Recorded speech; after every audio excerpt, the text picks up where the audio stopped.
Hello, Peter47890 here, and welcome to another edition of Sirus Gaming Corner, a gaming podcast where I, Swordfish1390, and Force Reviews talk about various gaming topics.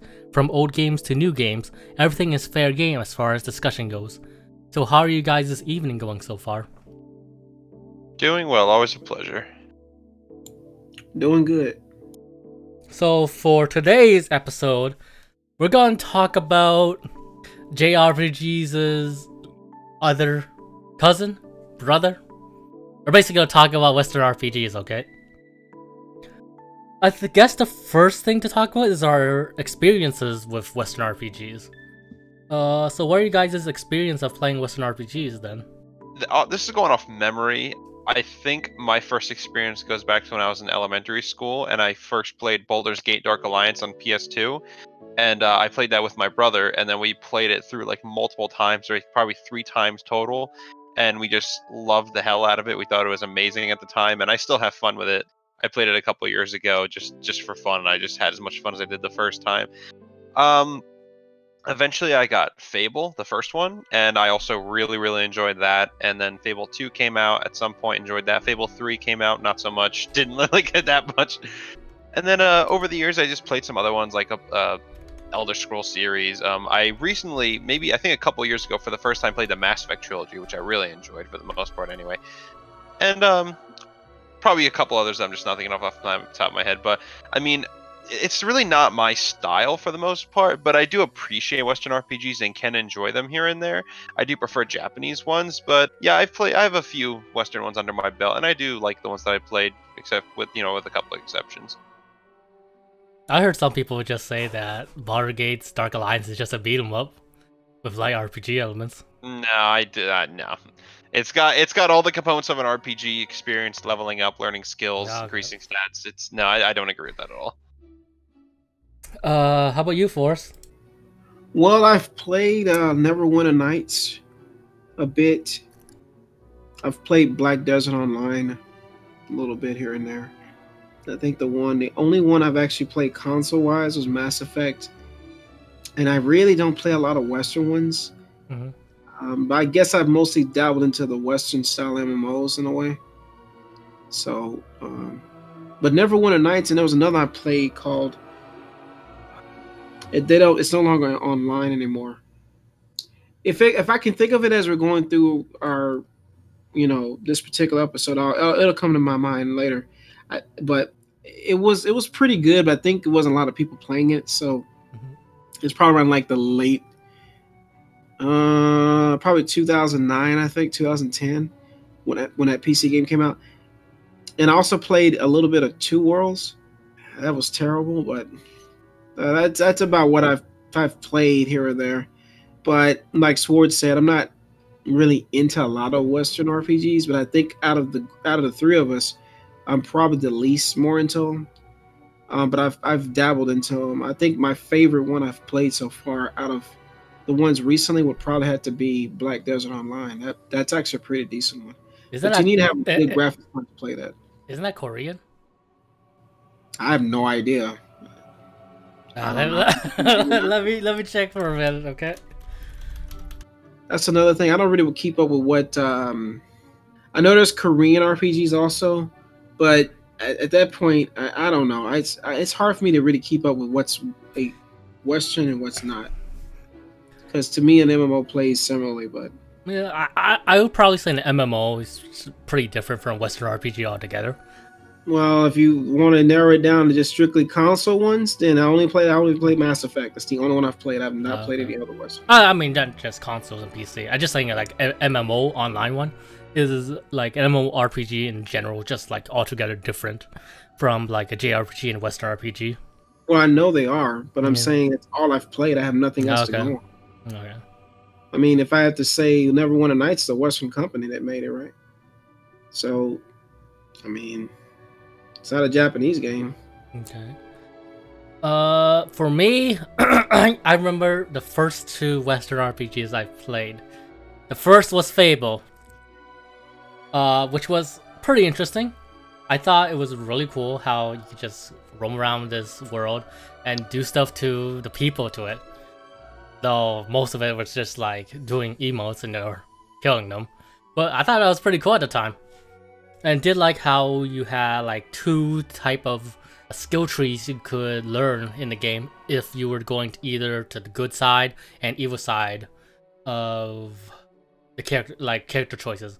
And I'd probably say Fable was the first game where there was some sort of character choice in an RPG I played that affected the narrative. And then I played Oblivion, and that was really interesting too. I remember the first time I played the game, after I went out of the sewer, I went to a house and I stole all their shit. Because I didn't know, like, I just took everything off the table like I would in a Japanese RPG. And then I got arrested. And then, I'm not sure if I either paid a fine or went to jail. But yeah, and since then, I probably wouldn't say I'm into Western RPGs as much as I am Japanese RPGs. But I will say that I probably played more Western RPGs than Sword and Forest. I played Fable 1, Oblivion, as I said, Fable 2, Fable 3, Fallout 1, Fallout 3, Fallout New Vegas, Fallout 4, Witcher 2, Alpha Protocol, which is like a spy RPG, which was really unique, even though the performance for Alpha Protocol was pretty bad. But then that's like Obsidian games altogether. Obsidian games, I think, are just really buggy, even compared to. I did play Witcher 2. Played it a long time ago. But yeah, that's like the only other one I played. Like I said, Obsidian games are really buggy. I think it's even more so than Bethesda games, at least to me. Like in Oblivion, Skyrim, Fallout 3, Fallout 4, I never ran into a glitch that basically halted my progression. I ran into that playing Fallout New Vegas, where whenever I would exit this house, the game would crash. So yeah, that wasn't fun. That's pretty bad. Like I'm not saying that Bethesda games are bug free, because they're not.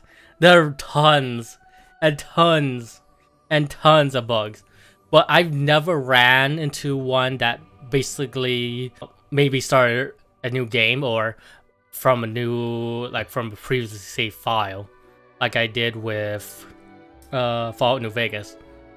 Now, don't get me wrong, I probably like Fallout New Vegas a lot. I probably like it more than Fallout 3 and 4. I'm just saying that it was really buggy when it first launched, okay? And let's see. I played Two Worlds 2 for a bit, and I hated it, which is why I stopped playing it at the tutorial stage. Oh yeah, Two Worlds 2 was I played the demo of Two Worlds on the 360, and I thought it was like the worst thing ever. You know what the tagline was? You know what the tagline was for Two Worlds, the first one? What was it? The Oblivion Killer. Oh my god, I remember that. Yeah, that was started it as being this game that's going to put Oblivion to shame, and when it came out, it was the exact opposite. Matter of fact, I think I still have a sealed copy of the PC version and the 360 version. Wow, how full of themselves were to think that. Jesus. They really thought that this game was going to blow it away, blow it out of the water, like nothing was going to compare it to it. I'm like, yeah, if you didn't think if the first game was bad, do you really think the second one was going to be better? It didn't happen. Matter of fact, I tried selling those games for it. One guy flat out said, "I'm not taking them. They're terrible." The other person was like, "I'll give you a penny each." I can't get anything for them. I've been trying to get rid of them for years. And then I play a few of BioWare's Western RPGs. I played Dragon Age Origins, which I really like. I really like the world building. I really like the characters. And it's overall a pretty good game, even though the gameplay was a bit meh to me. Dragon Age 2, which... Oh, fuck that game to hell. It's not a terrible game. I can't say it's a terrible game, but it's a game I hate. It's like, nope. Like it's Nope. functional, like it works, but it's like not a fun game, and none of the characters except for Varric are interesting, at least to me. I hate Anders. Yeah, Anders. Oh, God you know what's a damn it, shame is Anders. in Dragon Age In Dragon Age Origins Awakening, the He was like, awesome. expansion. Yeah, he was awesome. What a fun character! But then when he fuses with Justice, He becomes like an emo fuckwad. Yep. I think my favorite interaction with Anders in that game was when they were talking with Carter. When he was talking with Carter, Hawk's brother, and then Carter like doesn't want to interact with Anders, and then it's like, oh, you hate me because I'm mage. No, and then Carter's like, no, I hate you because I don't want to interact with you as a person, man. Because you're an asshole. Oh yeah, and what was the pirate girl's name? I think Isabella or something. Okay. Oh yeah, the pirate, yeah, but Isabella. She was okay. She was also in the first Dragon Age game as an NPC. Was she? Yeah, huh. Like she's in like this ship. She looks totally different in the first game to the second game. But yeah, Isabella was in the first Dragon Age game. Okay, that's true. I did not know that. Cool, but like as a character in 2, yeah, she's not too bad. But her and Varric are the only good ones in Dragon Age 2, to me anyway. Did you play Inquisition? Yeah, but I played Inquisition too. Okay, what'd you think about it? Inquisition as well. I thought it was good. I probably didn't like it as much as Dragon Age Origins, but I probably like it more than Dragon Age 2. Okay. And then I also played the Mass Effect trilogy. Mass Effect 1, Mass Effect 2, Mass Effect 3. Did you play Andromeda? No. I didn't play Andromeda. I think that's mostly all the Western RPGs I've played. I can remember off the top of my head. Yeah, I think that's it. I wouldn't say I'm hardcore or even midcore about Western RPGs. I'd probably say like I have some vested interest in them, but I wouldn't say like I go as hard into Western RPGs as I do with Japanese RPGs. I got a new term for us then. What? Low core. So instead of us being hardcore in tone, we're low core in tone. Or you can say casual. Yeah. You can say casual. No, I'm not even casually in tone. I'm low core in tone. Because casual wouldn't mean actually play them. Low core would literally mean, well, maybe. It's like the opposite of hardcore, except using the word casual just doesn't equate to the same amount of how much I don't play them. So I think for me, low core is a good word to use. It's under casual. Because casual would mean that I play them, which I don't. So that would not be a proper way to describe feeling behind it. But I would say the reason I don't play them, I think it's the style, it's the way the games are set up. I actually find all of the Obsidian's games to be rather boring. Not really into Fallout very much. Never have been, never will be. I've always wanted at some point to play Skyrim. That's a Bethesda game. I know, but I've always wanted to play it. I just never did.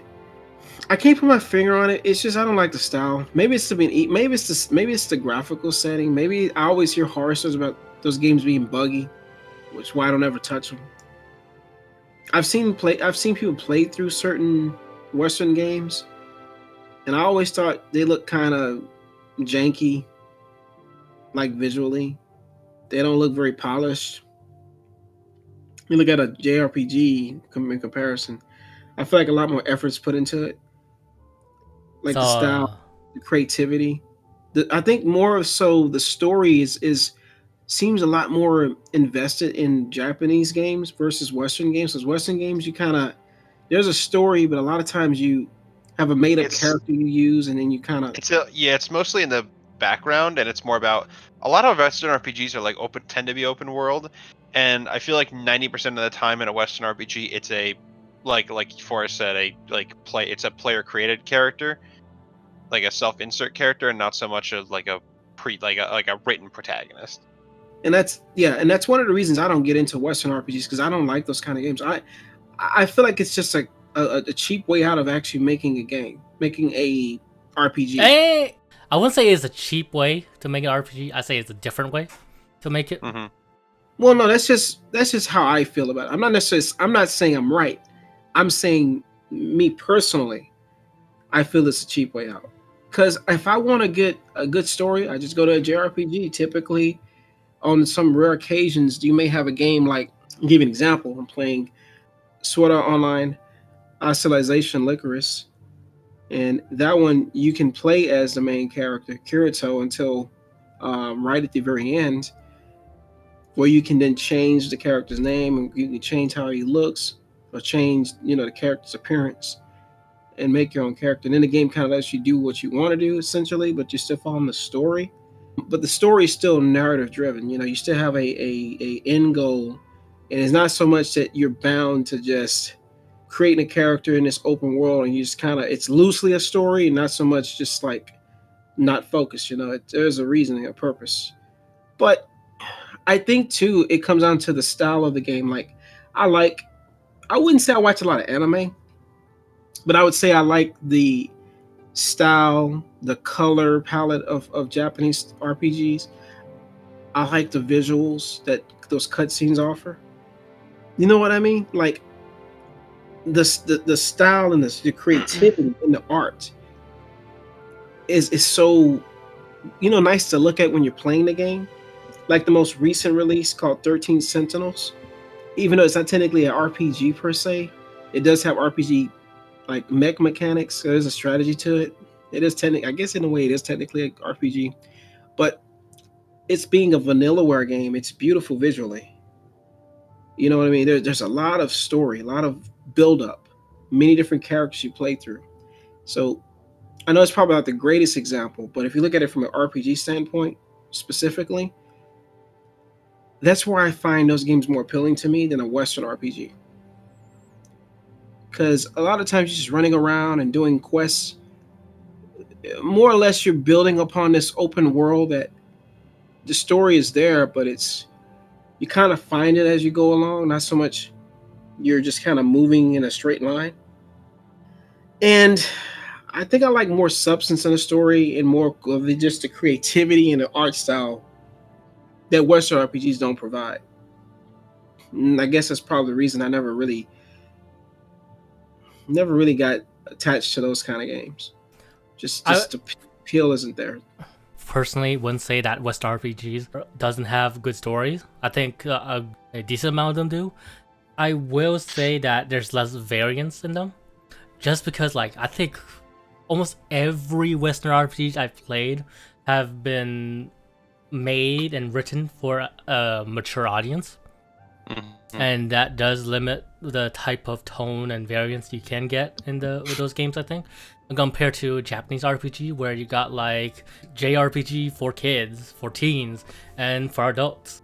Like Dragon Quest, you could play that as a kid and as a teenager. And Nier Automata, that's obviously aimed at a more mature audience. I think you bring up another good point is variety in the age group. Mm-hmm. Because a lot of Western games don't have a all-around age group for everyone. It's specific. And I guess you bring up another good point. That would explain why the variety in JRPGs are a lot more interesting than, say, a Western game. Because even though, we're adults, we still play, you play Persona, and then you move on, you play, Digimon Story Cyber Sleuth. You know what I mean? That's an RPG, sort of. You can play Dragon Quest, and then you can play Yakuza 6. And then there's a variety in, the age groups of JRPGs that in itself can spawn its own unique storytelling that a Western RPG that strictly is mostly for mature audiences can't really achieve, because they will be kind of going away from the audience that they're trying to, capture.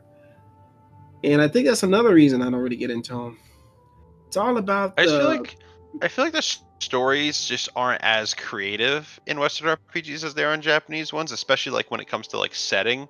Because I feel like in Western ones, a lot of the times the settings are usually either a standard fantasy universe, a post-apocalyptic world, or science fiction. Whereas in Japanese ones, like Xenoblade Chronicles, where the world is literally takes place on two giant dead titans, for example, or Digital Devil Saga, which takes place in this kind of pseudo post-apocalyptic science fiction hybrid, and then it turns out that's not what it seems, and then there's I feel like there's a lot more variance in the Japanese like storytelling. Like I just think there's like a lot more variance in Japanese RPGs in terms of tone, setting, and other stuff, just because they're not restricted to that age.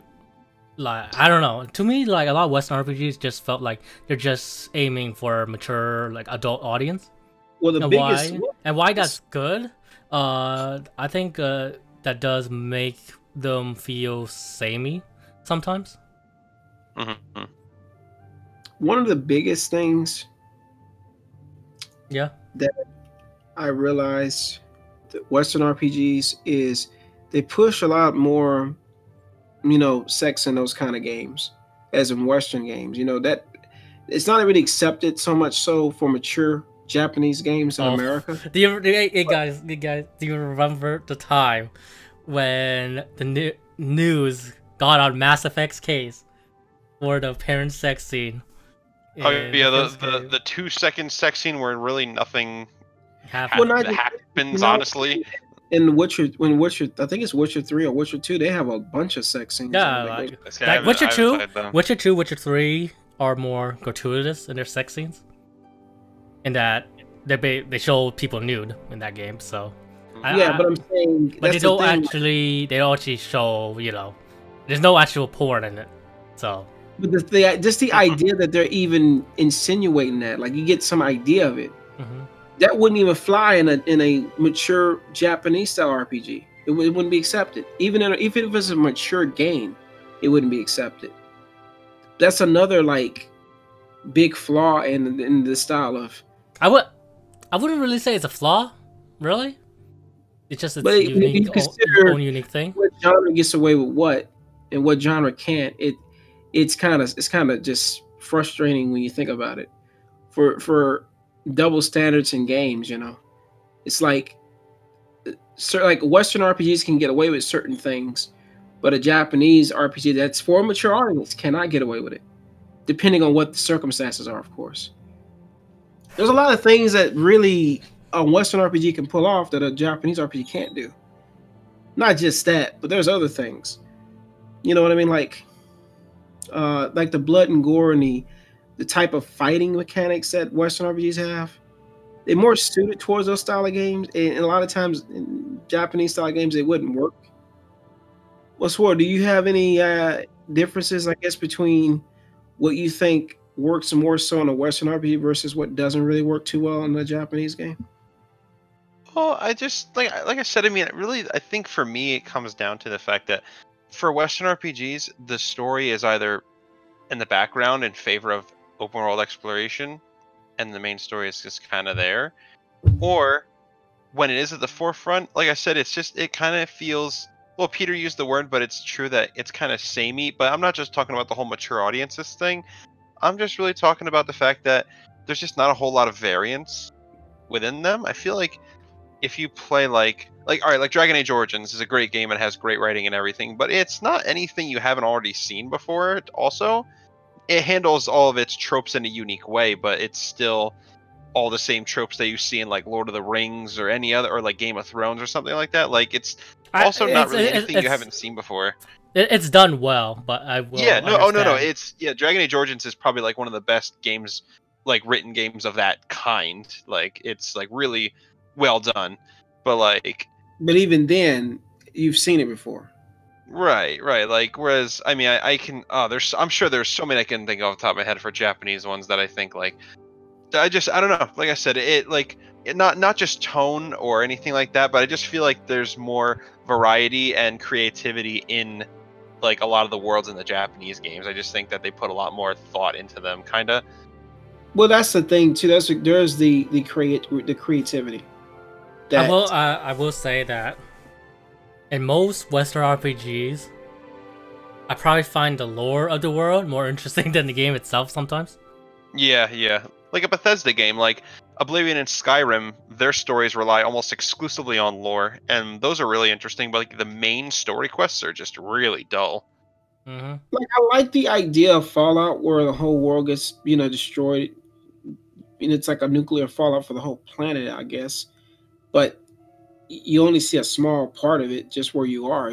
I do really like how Fallout is like a weather scenario. If like I forgot which culture period was it, in the 1960s or something? 1950s, 1960s. Yeah, 1950s, 1960s. How that mindset preserve into the modern era, and then a nuclear fallout happened, and then you see how the world would recover from such a nuclear fallout, and then you see how it's people who's in this 1950s 1960s mindset, or at least the initial people were, and see how the technology and culture advance in that part. And it's really interesting to see like the different type of cars, vehicles, even buildings in the Fallout games, and see them ruined. I thought that was really interesting. What I also thought was interesting about Fallout New Vegas was that New Vegas, or essentially Las Vegas, was the only place that still had power, electricity, which was just unheard of because most of the world is there's nothing left of technology that survived, or most of it. But to have an actual city that still had lights, that still had some semblance of the world before it got destroyed. Thing is, I like the idea behind those games, like how y'all mentioned earlier about the lore. I like the lore of it, but would I go them out of the way to want to play them? Probably not, just because of the appeal of it doesn't, like the gameplay and all, it doesn't really appeal to me. Specifically, all of the side quest stuff. Thing is with Fallout, that series isn't really about people like just recovering from nuclear fallout right away. It's about how people have adapted to the nuclear fallout age, and then see how they interact in this society now in a ruined world, where Fallout 3 gets wrong, where the entire tone of that game, where it feels like they just it feels like a nuclear holocaust just happened, rather than 300 years happening and people adapting to the world being in shit. Because Fallout 1 and 2 and New Vegas was like that. Wasn't that game though after it just happened? Wasn't it? No, it happened like 300 years after after the Great War. Oh, so that game didn't fall like the other ones did. Yeah, and which is why you can tell that Fallout 3 and Fallout 4 was written by different people than the original creators of Fallout, because Fallout 1, Fallout 2, and Fallout New Vegas are made by the same company and people, I think. And then you can really feel the tone and subject matter feeling very in line with each other. Yeah, Fallout has a really cool world. I do like the post-apocalyptic wasteland. Yeah, I like the core of the game, and I like if it was just that idea of him coming up with the whole nuclear fallout, the different effects of the fallout people have mutated that were outside of it, and the ones and the humans who stayed inside those shelters. You see how there's this huge, like, the people who were sheltered are the ones that have to figure things out in this world of people who aren't sheltered, So it's cool to see all that, but I wouldn't say I would personally want to play those games. I've seen people play. I've seen some playthroughs of Fallout 3 of New Vegas. I mean, I can kind of get it and see why people like them, but I just see all the bugs and glitches in those games, and I'm just like, yeah, no.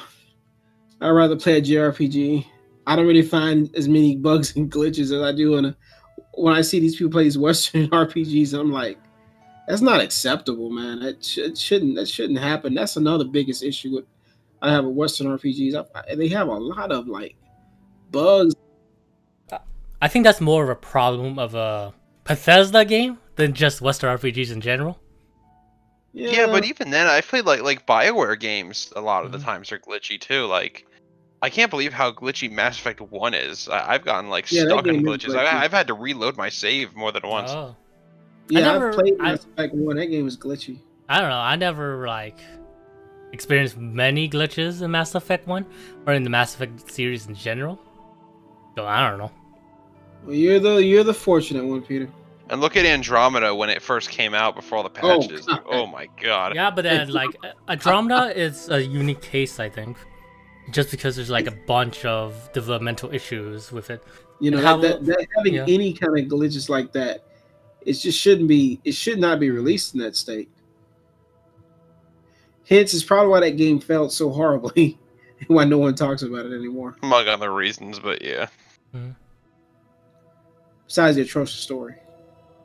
I will also probably say that a decent amount of Western RPGs have gameplay systems outside of combat, which is pretty interesting, I think. Because like in most JRPGs, most JRPGs are basically revolve around the combat and exploration. Yeah, I mean, like sometimes they'll have mini games too, but those are like that's the combat that's at the forefront.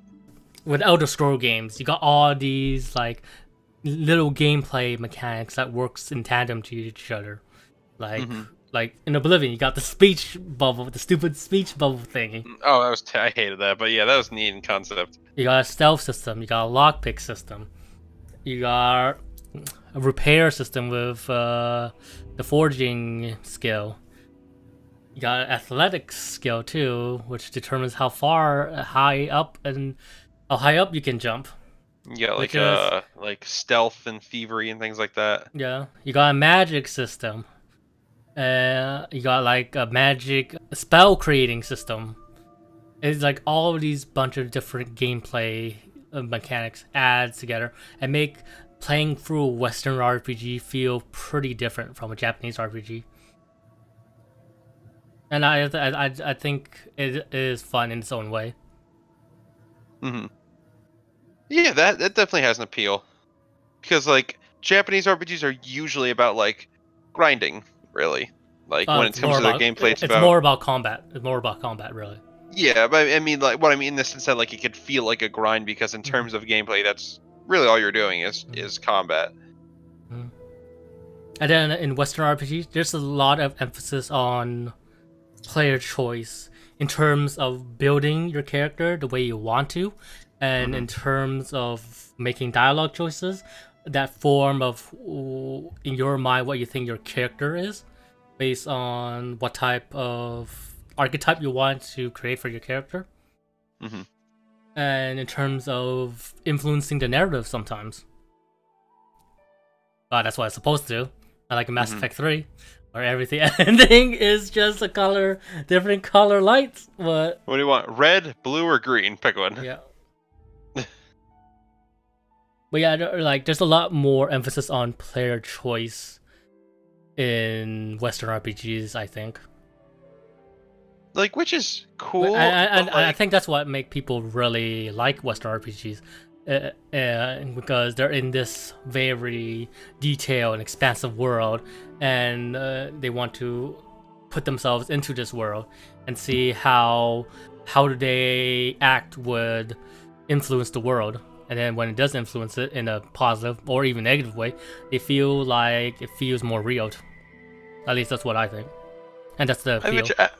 I mean, I can get behind that. I think it's really a preference thing. Like, I always prefer, like, in a story-driven RPG, like a Japanese one, where you have a protagonist, like a set protagonist, and you watch them grow throughout the course of the story, as opposed to, like if you're, like, okay, let's look at Mass Effect. Like, it's all about choice, but what the thing is, like, you can make Shepard do completely contradictory things to each other. Like, you could have him be a compassionate, kind, empathetic person, and you could have him be, like, a total dickwad in the next dialogue. It's like, you can make him, like, a Dr. Jekyll, Mr. Hyde kind of thing going on. So it's like, you could intentionally create, like, an inconsistent character. So it's like... Yeah, but then... like in that game, like at least in the Mass Effect game, if you do that, you will be locked out of doing like higher tier Paragon or higher tier Renegade actions. Sure, yeah, it locks you out of stuff, but I mean, like... But then I think that's a problem too in Mass Effect, where like in Mass Effect in general, where you have to either act as a total saint or a total jackass in order to gain its full benefits. There's no in between. There's no gray morality in Mass Effect in terms of choices, because the system doesn't allow it. It punishes you for it. There's black and there's like gray stories in Mass Effect that are beautifully done, but in terms of the choices that you have to make, it's pretty black and white. But even then, there are times where like I have to make a major choice, either Paragon or Renegade. But I'm like, I don't know if I agree that the Renegade one is the bad choice. Like sometimes, like it's like there's this Renegade option when you're playing in Morden's side mission, where this guy is just rambling off about how his clan is going to overtake Rex's. And then there's this Renegade option where you can just shoot a canister below them and blow them up. And then that's not really... That's more of a smart option than a jackass option. Yeah, it doesn't feel Renegade. Like, I don't get it. It doesn't make any sense. Like, even after that, like, there are, like, various explosive cans later throughout the stage, and you can shoot them, and it doesn't affect your Paragon and Renegade affinity. So it's kind of inconsistent that way, I think. But...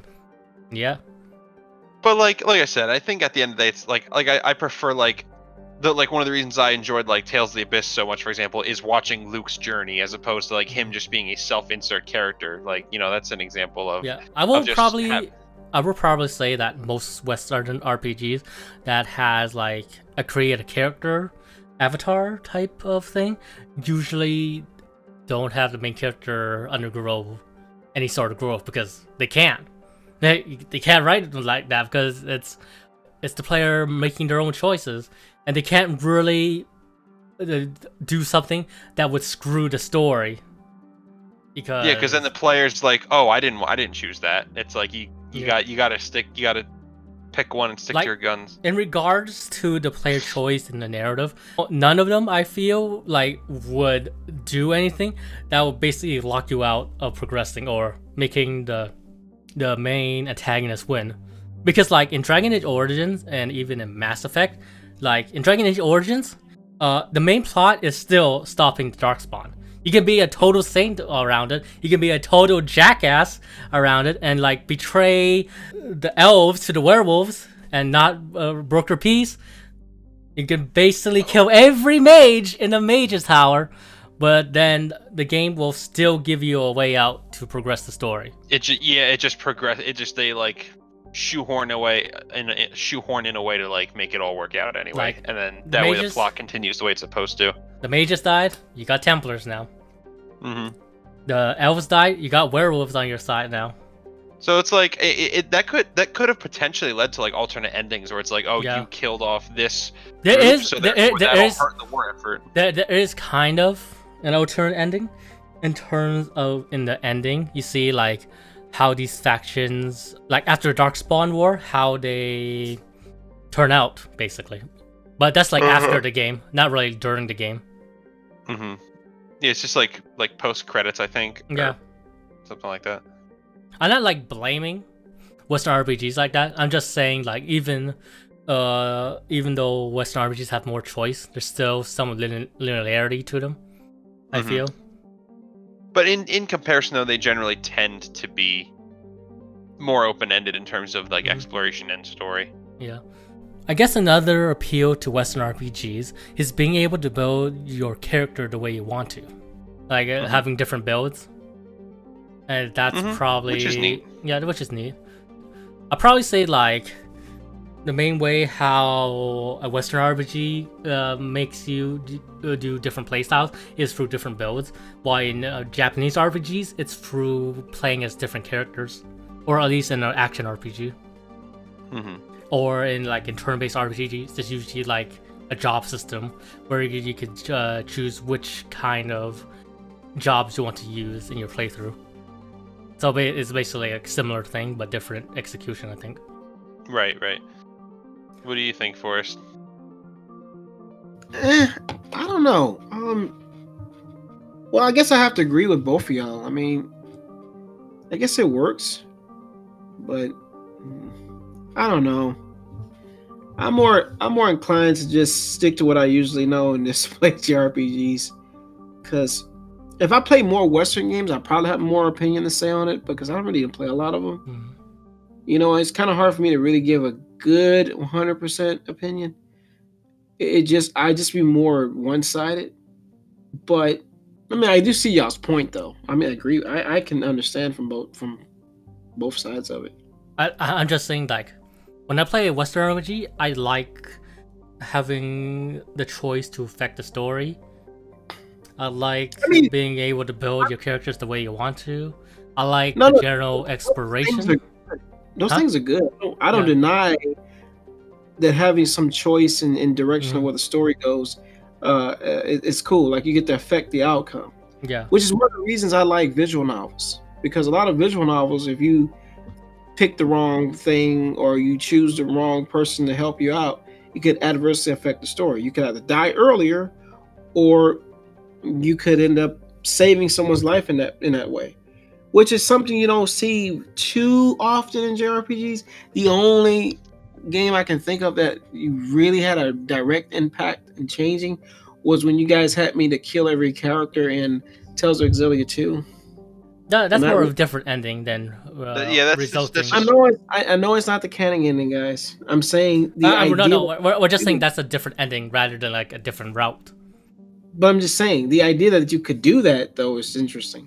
Just in a general sense. The idea that you can do that is cool. You know what I mean? Like, I can't think of very many games in that series in JRPGs that if you do something, it affects the game. You know, I don't really see that a lot. I see it more in like visual novels, like Sakura Wars. You know, whatever you say affects the characters. You know, whether they help you in battle, whether they be more supportive in combat. You know, that game adversely affects everything. I guess we could go quickly over the ones we played already and what we thought of them. Yeah. Fable 1. I thought it was pretty good. I really like the British humor in Fable 1 and even Fable 2. Fable is kind of all about, not all about, but a lot of it's like about the camp. Like, it's like really silly and lighthearted. I'd probably say I like the progression system of Fable 1 the most of the 3 Fable games. In terms of like gaining experience. It's a pretty typical experience system, but I thought it was pretty cool still. Like getting experience from enemies, absorbing them, and then using those experience to level up your characters. And I do like how the more you upgrade this particular section, the more your character changes along with it. Like if you're building a more warrior type of build, like your character keep getting bulkier and bulkier. And if you're like more mages, he's like his eyes start glowing blue and just like electricity or something like that. I did like how there was multiple different types of experience points in Fable 1 and 2. That was pretty... Yeah, like if you like kill an enemy with like a blade, then you get like physical red orbs. And if you kill them with like an arrow, you get like yellow orbs. And then if you kill them with magic, I think it's blue orbs. I thought that was pretty cool. And the story, I thought was okay. Yeah, it's fine. It's there. I thought it was really interesting when I first played through it, how you age physically due to a plot point in the game where you're stuck in prison for 10 years. And then Which is neat. And then after you go out to the world and see how the world progressed. I thought that was pretty cool. Nice touch. But yeah, overall, I thought Fable 1 was a pretty decent RPG. It was really good, but I wouldn't say it was great. But It's not like amazing. yeah. But yeah, I like the world of it. I like the RPG building of it. I like how the characters are, how the people around you start respecting you more, or even fear you, depending on what you do. And I like how you can even get titles, and people call you by that title. Fable has I like the world. It has the world feels pretty alive. Yeah. Fable 2. Again, my memory is also super foggy. No. I didn't really like Fable 2 as much as Fable 1. I just felt Fable 2 was a more casualized and dumbed down version of 1. Yeah, I remember not thinking much of it at the time. Yeah, I thought it was neat how you could aim at individual body parts when using the gun. I thought that was cool. But besides that, pretty mediocre, I think. And then Fable 3. Yeesh. Burn that trash game, man. Burn it to the ground. Kill it with fire. Fable 3, as I probably have said before, has the worst menu system in any RPG or in any game I've played. And then, like, if Fable 2 was a dumbed down version of Fable 1 at its most extreme, Fable 3 is a dumbed down version of Fable 2. Which was a dumbed-down game. Which was a casualized version of Fable 1. At least in my eyes. You thought Fable 2 was too hard? Okay, well let's just strip it down of everything. And oh god, the Sanctuary. Yeah, that's the menu system. Oh, that was the worst. Oh, okay, right. Yeah, I forgot, yeah. Yeesh. You know how equipping an item is like the simplest thing in most RPGs? In Fable 3, it takes literally 2 minutes. 2 minutes. Just to equip a piece of armor or a new weapon. I thought that the weapon upgrading system was kind of neat with how you have to fulfill specific conditions. But even then... But the conditions make no sense. Yeah, and then some of the conditions were so random and asinine that it kind of negates my appreciation for such a system. Like, oh, you want to level up this sword? Go chase chickens. Like, what the fuck? Like, Fable 3, I think, overall, is a game that has nice ideas, but horribly botched execution. Like, even Fable 3, most of the choices in the game is, like, re-ended into, like, the final parts of the game, where you have to decide between being a just ruler or being a harsh ruler, with you having to break some promises so you can get the required funds to fend off this otherworldly army that's going to kill everybody. But then you can just earn a lot of money beforehand and just fulfill every promise. And then if you have enough money, then no problem. So, yeah. Oblivion. I have a lot of nostalgia for Oblivion, but it's got problems. I'll probably say, I'll probably say it got problems too. The level of scaling is probably the worst I've seen in an RPG. Yeah, I mean, I don't like level of scaling, period, but like, yeah, it's not done. It's to the point where you don't feel stronger as you progress the game. Just because every enemy is level scaled to what your level is and what you're wearing. So it's like you're static at that. It's like, why even bother buying gear? Why or leveling up at all? What's the point? The combat system was meh, I think. Yeah, that's a problem with all Bethesda games though. The combat's never great. Yeah. Outside of the combat and level scaling, I say I really still like Oblivion. Yeah, same. I like the world it presented to us. I know it's like standard fantasy, but it was really, really pretty still, I think. Especially the woodlands. And the music was just beautiful in that game. And I think, like, Oblivion, like, compared to Skyrim, has the best guild quest, at least in comparison to Skyrim. Yeah, I feel like, because that's something about the Bethesda games I like, is that most of the side quests you accept from characters and NPCs do tend to be, like, little stories in themselves, and not so much, like, just generic fetch quests, but I found, like, the stories, the individual side quest stories in Oblivion to be more interesting. Yep. even though Skyrim is like a better put together game overall. But I found the writing in Oblivion to be better, honestly. I guess that's all Oblivion in a nutshell, I guess. Mm-hmm. Skyrim, I think that's okay. I probably don't like it as much as Oblivion personally, because like I played Skyrim for the world, building my character, and for the guild quest. And Skyrim has pretty shit guild quests in my opinion. Yeah, they're not the best. The best guild quest in Oblivion was the Thieves Guild and the Dark Brotherhood. And the Thieves Guild and Dark Brotherhood is so bad in Skyrim. Yeah, they're really So bland. bad. Yeah. Like I remember, like I love the Dark Brotherhood quest in Oblivion. When I did them in Skyrim, I was like so let down Yeah. by comparison. Like a lot of the creativity in Oblivion was in the Dark Brotherhood quest, with it coming up with these situations and giving you these options to complete it. Like the best Oblivion quest was probably the Whodunit quest, where you're in this house party and then you have to kill them all. But then there's like so many ways you can like you have to kill the first one, but then there's so many ways you can get them to kill each other in that quest, which was so amazing, man. And Skyrim is like whatever, just quest, just quest.